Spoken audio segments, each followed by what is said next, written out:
Good. So today I am going to be talking about how to be pleasing to God. So, how would you like to be enjoyable by God in your workplace? How would you like to be attractive to God in the way that you love your wife? How would you like to be attractive to God in the way that you love your husband? How would you like to be enjoyable to God in the way that you manage your money?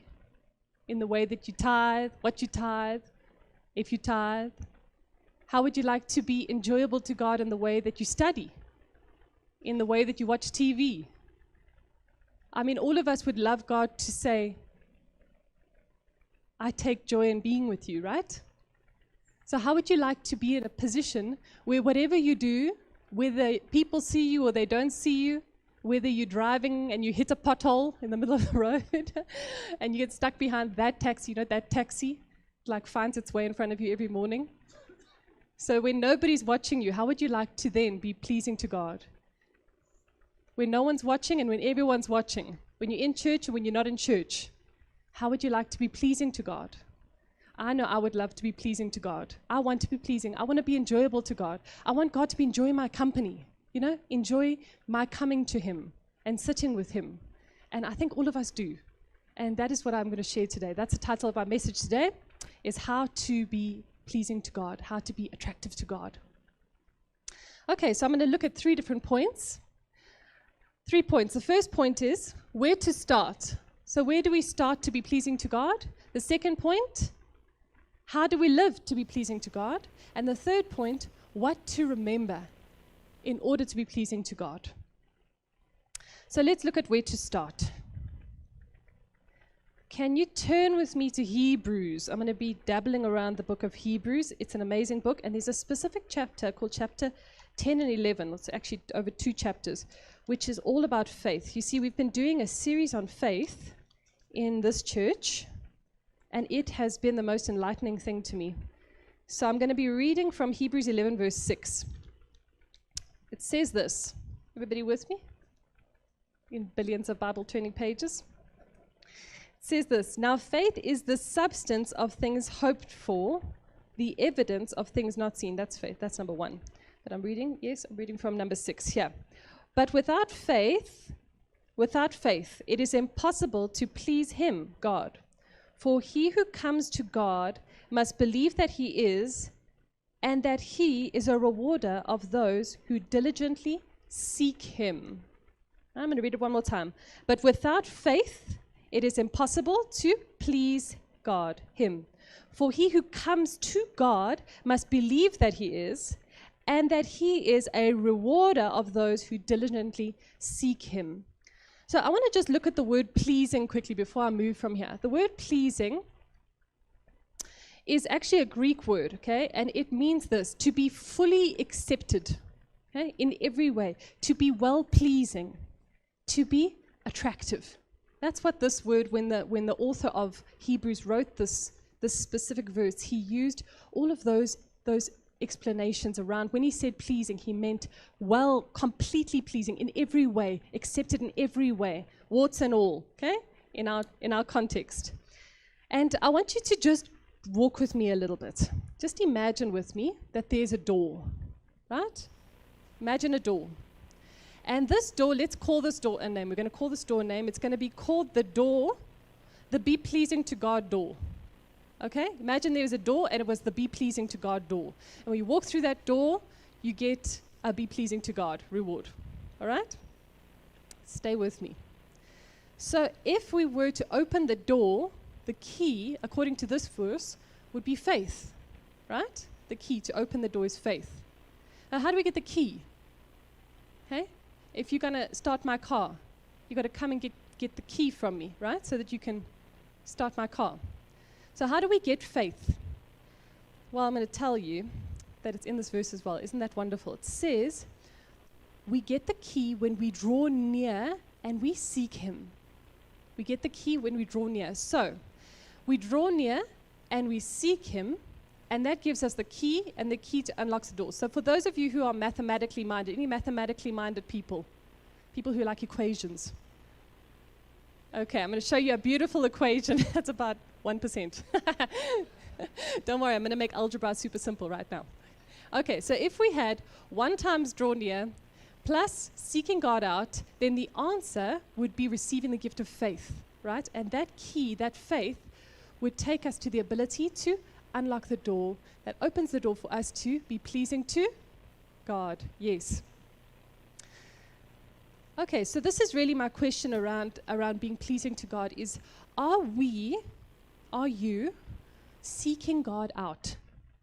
Are you taking the time to just sit, not think about the list? You know, the list. We all got the list. List number 1, 2, 3, a billion. Some of us have a scroll that we roll. You know, are you taking the time to sit and clear your thoughts and be with God and seek God out? Right? And what areas in your life do you feel that you need to draw nearer to Him in those areas? A telltale sign will be the areas where you feel like you're a little bit fraught, you know, like old banana, like you need a bit more faith. Those are the areas that God is highlighting to you, that you need to draw near to Him a little bit more. Okay, so let's go with number 2. Point number 2. How do we live to be pleasing to God? Are we all together? All with me? Good.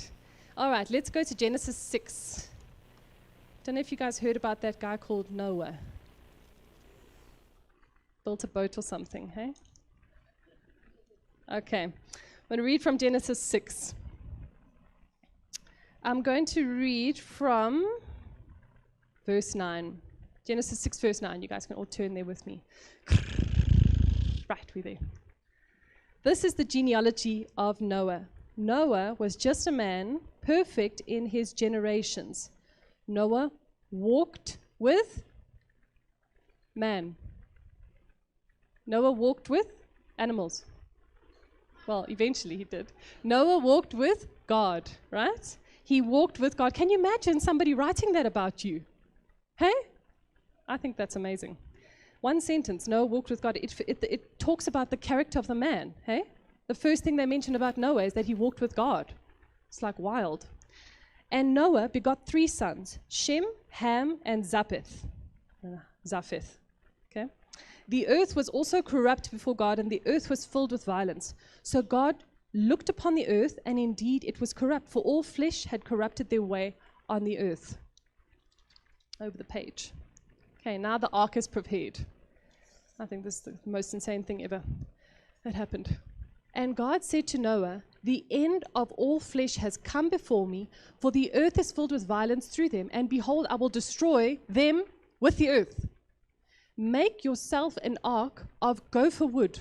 Make rooms in the ark. This is an instruction manual. Are we following? This is an instruction manual right here. This is like, I don't know if there was a recorded instruction manual before this moment. I think this is probably the first recorded instruction manual. Make yourself an ark of gopher wood. Make rooms in the ark and cover it inside and out with pitch. And this is how you shall make it.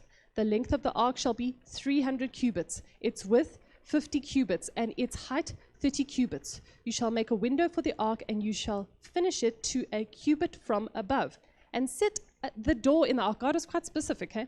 Set the door in the ark in its side. You shall make it with lower, second, and third decks. Now, while God has given Noah this instruction manual, we haven't heard anything about what the ark is going to be used for, right? So he's just going to go ahead and make this ark, right? Now God is going to drop the bomb diggity, okay? You shall make a window for the ark, and you shall finish it with a cubit from above, and set the door of the ark in its side, and you shall make it with lower. Okay, I read that already. 17. And behold, I myself am bringing flood waters on the earth to destroy from under heaven all flesh in which is the breath of life. Everything that is on earth shall die. But I will establish my covenant with you, and you shall go into the ark, you and your sons, your wife, and your sons' wives with you. And of everything, of all flesh, you shall bring 2 of every sort into the ark, and keep them alive with you. And keep them alive with you. Eh? Lions, keep them alive with you. With you, both alive. And your sons, and they shall be male and female. of the birds every kind, of animals every kind, of creeping things every kind, and 2 of every kind, and keep them alive. And you shall take for yourself of the food that is eaten. And verse 22, thus Noah did according to all that God commanded him, so he did. Wow, that is epic. All right, so let's just look at this thing called a shipwright. Shipwright, okay? A shipwright is actually a person who makes... Does anyone know what a shipwright is? Yeah, I think. It's like a... Yes, you know what a shipwright is. That's great. One person. I didn't know this until I saw this. A fascinating thing. It's actually a person who makes or fixes boats. So an example of a shipwright would be somebody who actually builds boats for a living, right? And there, you see, Noah is the first ever recorded boat builder. So in this moment, when God told Noah to build a boat, he was actually creating and establishing a new profession. Because before Noah, there was nobody who ever built boats, right? This was the first boat ever built. The first one ever built.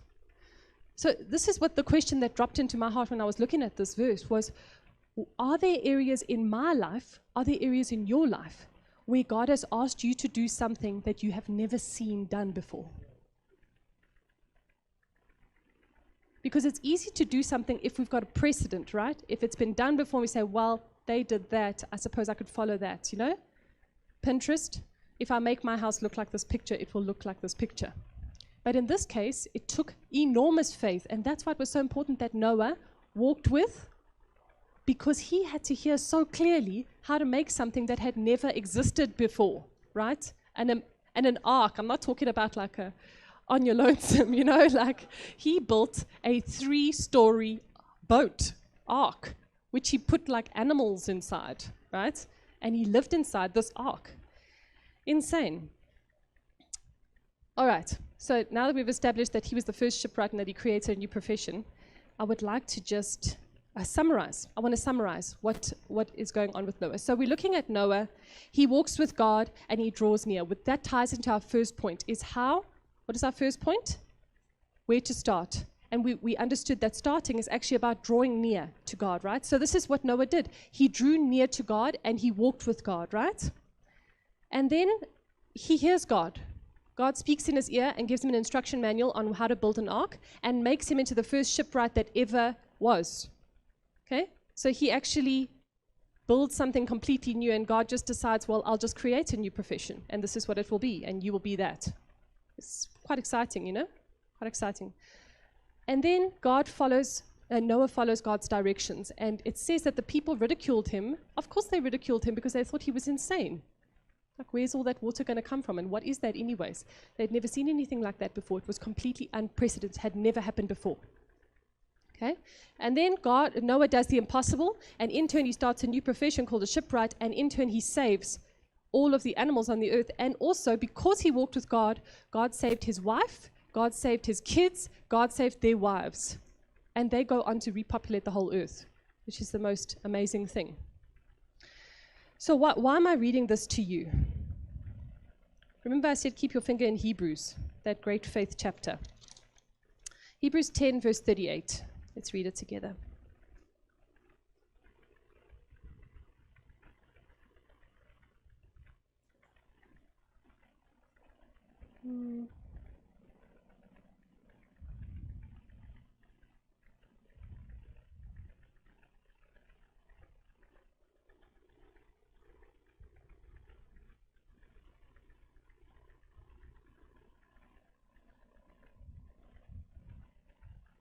I don't know how I managed to get the wrong reference. I'll get the reference for you guys, but it doesn't look like the same reference.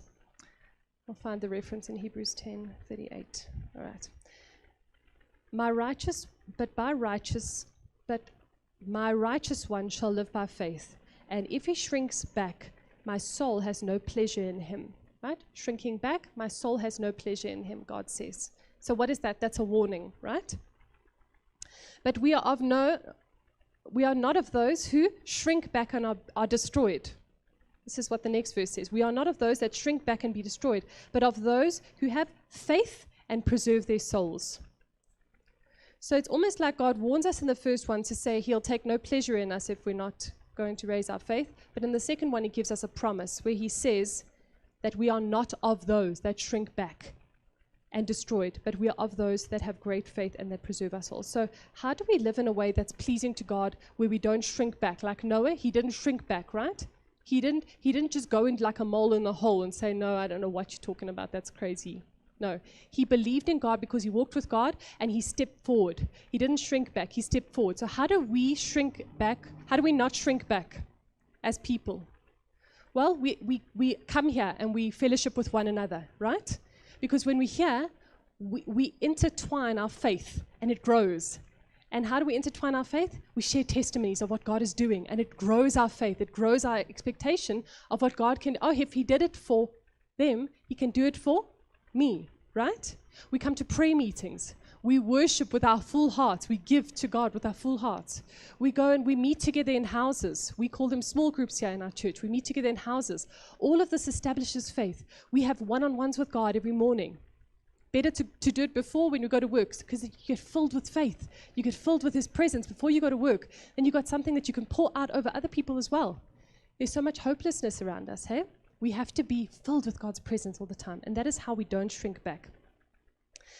One thing about shrinking back, you know, we got this, something about a World Cup or some soccer World Cup happening for those of you soccer players. All right, so when you got the soccer ball, in your, you know, you put your foot on the ball, is the game over? What does that mean? As soon as I get the ball, rah, kick the ball, move, do something. Why? Because as soon as I got the ball, I got the thing that everybody wants, and they're going to come for me, right? So this is also related to not shrinking back. We got to remember that as soon as we get filled with faith, we got the thing the enemy wants to take away, and we've got to run with endurance. We can't just allow ourselves to step back. You can't be on the defense at all. You got to offensively, actively push yourself into that position of taking that faith to its end goal. Even in rugby, it's the same thing. When you catch that ball, you kijima like nobody's business, hey? You make a beeline for those poles because the enemy's coming for that ball. So now my question to you is, where do you need to make adjustments in your life, okay, so that you're not on the defense and you're on the offense? What areas, even as I say this to you, what areas is God showing you where you're actually living defensively the whole time? You're not stepping forward into what God has shown you, stepping into what God has shown you. What are those areas? And what are the areas in your life where God has shown you impossible things that have never been done before, but he said you can do that thing? Everybody else says it's impossible. He said you can do that thing. What are those areas? Because God is going to make something completely radical out of those situations. Okay, cool. Number 3, what to remember. It's the last point. See, I did a little runner for you guys so that you know how far along we are. All right, let's go to Hebrews 12, verse 1. It says, therefore, we also, since we are surrounded by so great a cloud of witnesses. What is that, so great a cloud of witnesses? People, right? People watching. Right? A witness is somebody, you know, the witness takes the stand, okay? It's a person who comes and they saw what's going on, right? So therefore, since we're surrounded by so great a cloud of witnesses, people watching, let us lay aside every weight and the sin which so easily ensnares us, and let us run with endurance the race that is set before us. Why? Because we got the ball, the ball of faith. Looking unto Jesus, the author and the finisher of our faith, who for the joy that was set before him endured the cross, despising the shame, and has sat down at the right hand of the throne of God. There is just so much in here. It blows my mind. Okay, can we go to the cycle? So, faith comes by. Good. I'm so glad we're there. Okay, faith comes by hearing, and hearing by the word of God. Right. So we can all agree then But if we hear, right? If we're hearing, then we're going to get some faith, right? Okay, so the first step to our faith cycle would be hearing. Okay? Go to the second one. Okay, that's Hebrews 12 verse 1 to 2 is what I'm unpacking. Faith comes by hearing is Romans 12 verse 17. Okay, so the next step to hearing would be actually for God to speak into that ear, right? Right? To speak. So we put our ear there by heaven, by the Lord, by seeking Him, by chilling out with Him, by giving Him our time, by clearing our diaries, by this is God's time only. Right? And then He speaks into our ear. And I can promise you, it can become a loud sound when God speaks. The more time we spend with Him, the louder it becomes. And it eventually becomes like a loud hailer. It becomes so clear hearing His voice that there's nothing else to hear. It's a beautiful place to be. And we can all get to that place. And even I am continuously going there. I want to go there. Okay, next one. And then what we do is we take what He said and we write it down so that we don't forget. Because these brains, they only have so much space in our heads, you know? We don't forget. Okay? Next one. And where do we write it? We write it in our hearts. I'm going to quickly read Habakkuk 2 verse 2, which I think is just a beautiful, beautiful. Let me just get it here. Habakkuk. Habakkuk. Who was Habakkuk? Anybody know what Habakkuk's profession was? Any takers? Any takers? Any time now, jump in. Habakkuk was a prophet. Okay, here we go. And the Lord answered me, write the vision, make it plain on tablets, so he may run who reads it. So that he may run who reads it. Run the race, okay? So we write it on a place where no one can steal it away, and that's deep inside of our hearts. Okay? And why does he say write it in our hearts? Because we know that there's a battle coming. Next. Then we believe. We've got to believe in that word. We've got to believe that what God has said is the end. That's the final line. You know, there's nothing beyond that. There's nothing before that. That's what God said. That's what I believe. Okay? And then we walk in what God is saying. Right? We walk in faith. Right? And there's a reference there that you guys can go in. Just for time's sake, I'm going to skip past it. Yes? Next. And lastly, we get given the gift that God said we will receive. So this is why this verse says, go to the next one, Kyle. Jesus is the author and the finisher of our faith. Because if we take the cycle, he speaks in our ear the promise. And then he finishes by rewarding us with what he has said. It is the most profound thing ever for the same person to make the promise and then to deliver what has been said. And if we understand that that circle is complete because Jesus is the Alpha and the Omega, the beginning and the end, the author and the finisher of our faith comes back to him. And we actually just go around and go around the circle like that, continuously receiving his promises, continuously following his ways, walking in what he said, and we go faster and faster, actually.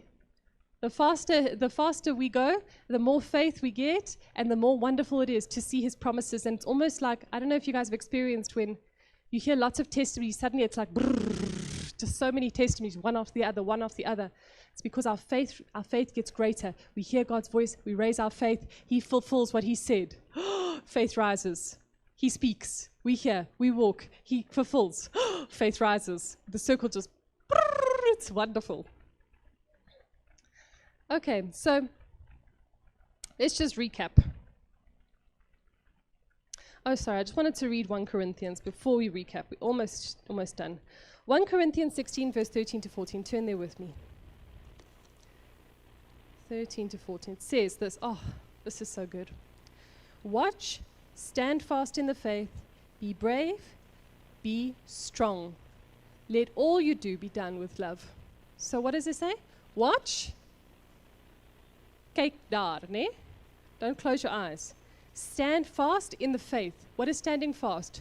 Drawing near to him, seeking him, hearing what he has to say. You stand on what he has promised, right? And then Be brave. So you got that ball. It's mine. And I'm going to score this ball. You got that ball on your foot, you know? The moment you put the foot on the ball, run! You know? And there's a time on the game. And then finally, be strong. Be strong. And let all that you do be done in love. So let's recap. Number one, where to start? Where to start to be pleasing to God?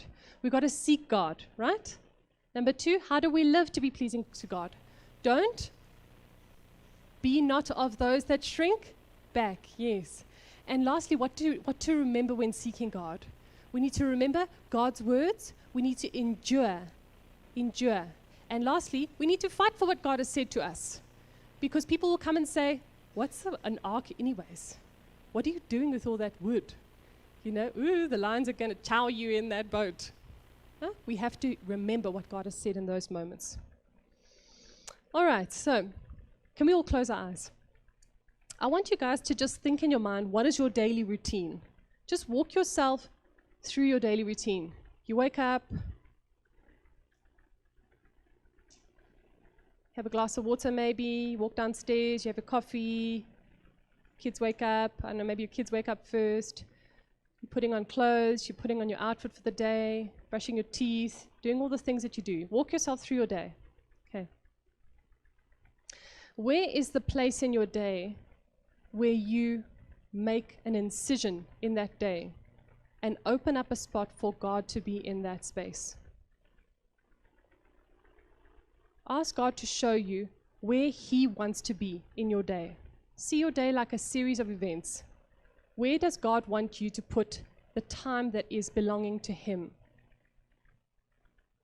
And in your mind, just put that time there, in its place.